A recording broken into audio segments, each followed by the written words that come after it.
Bonjour à tous et bienvenue pour une nouvelle vidéo sur ma chaîne Biologie sans frontières. Aujourd'hui, on entame un nouveau module qui est la biochimie. Dans ce premier chapitre, on va voir les glucides, leur structure et leurs propriétés.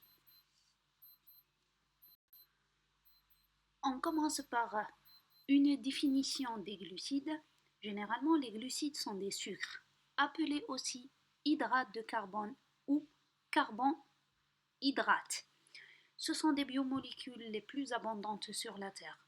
Ce sont des molécules organiques caractérisées par la présence de chaînes carbonées, porteurs de groupements hydroxydes et de fonctions aldéhydiques, cétoniques, acides ou aminés. Ils sont en général très hydrophiles et leurs nombreux groupements hydroxyles établissent des liaisons hydrogènes avec des molécules d'eau. Le groupement aldéhyde ou cétone leur confère un caractère réducteur.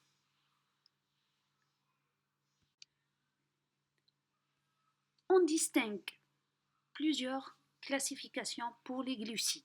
Généralement, il y a les oses et les osides. Les oses, ce sont des monosaccharides formés d'une seule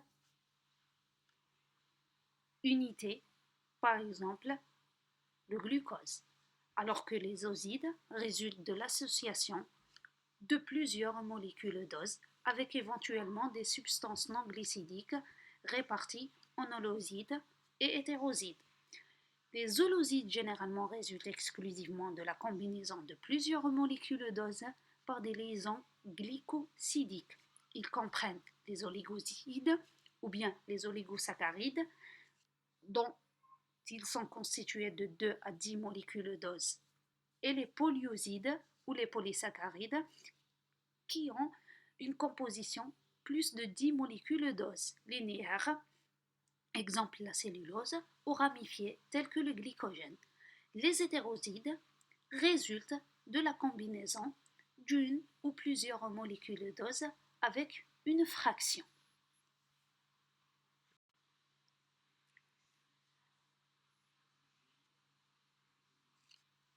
Les monosaccharides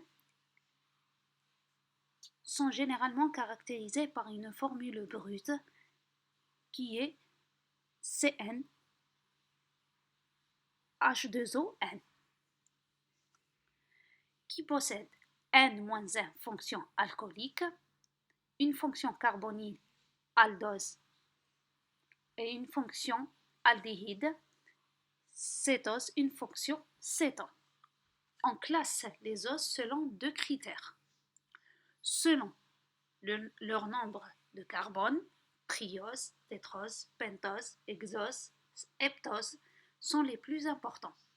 La nature de la fonction carbonyle ou la fonction aldéhyde, c'est l'aldose, et la fonction cétonique, c'est le cétose. Il faut noter que les monosaccharides les plus simples sont les trioses. N égale à 3. Exemple, le glycéraldéhyde ou le dihydroxycétone, qui sont des isomères de fonction.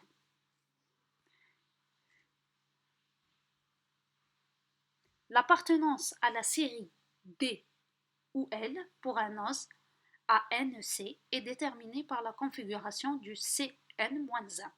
Pour un os donné, les formes D et L sont appelées des énantiomères. On représente ces deux énantiomères de la manière suivante selon la projection de Fischer pour le glycéraldéhyde et le L-glycyraldéhyde. C'est la position du OH au niveau du carbone numéro 2.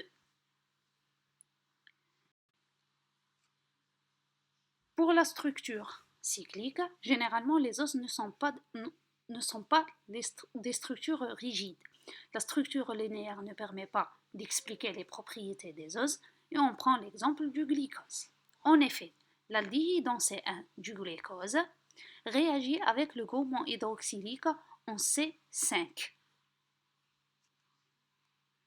mentionné sur la figure, pour former le noyau péranose.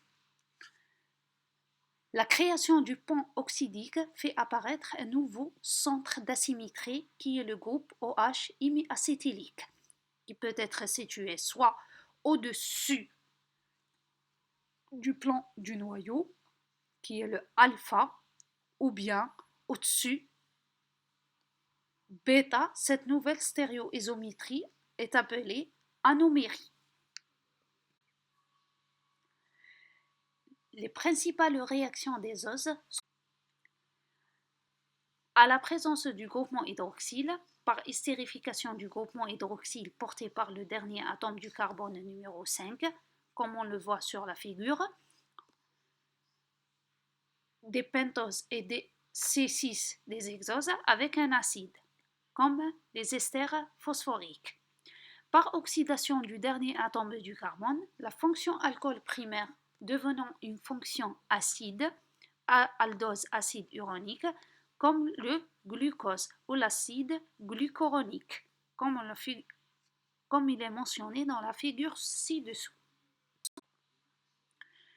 Pour les osides, ce sont définis comme des substances dont l'hydrolyse libère un ou plusieurs oses, et on distingue les holosides dont l'hydrolyse ne libère que des os, et les hétérosides dont l'hydrolyse libère, outre des oses, des substances non glucidiques.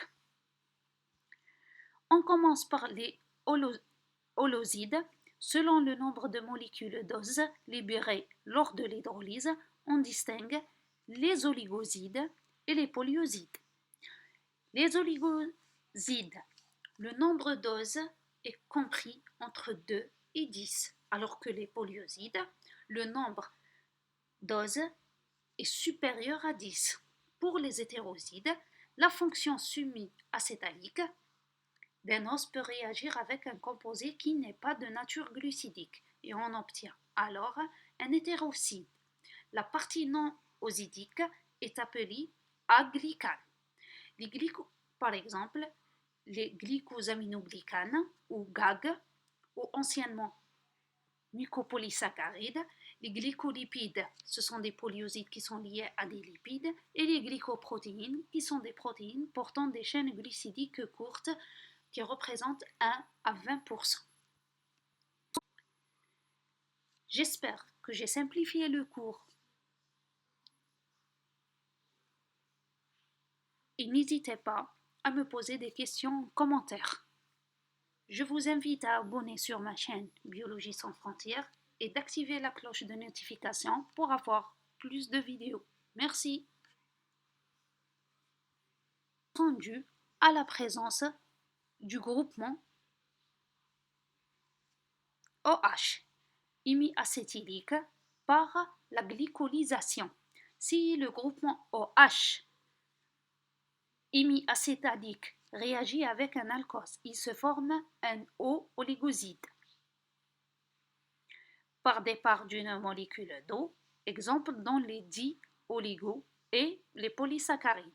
S'il réagit avec un amine, il se forme un N-glycoside, exemple dans les nucléotides.